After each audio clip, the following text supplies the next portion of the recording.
सोन सोन सोन सोन जिंदगी जीने की तीन रास्ते हैं बेटा। पहला वो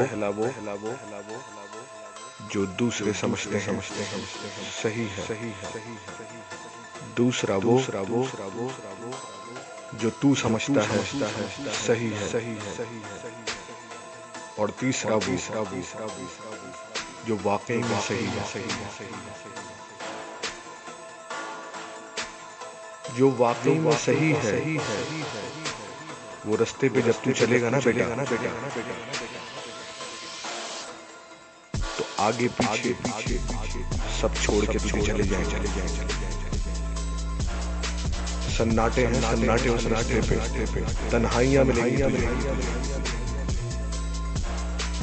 और उस रास्ते पे जो चल गया बेटा वो कामयाबी और कामयाबी और कामयाबी की तरफ।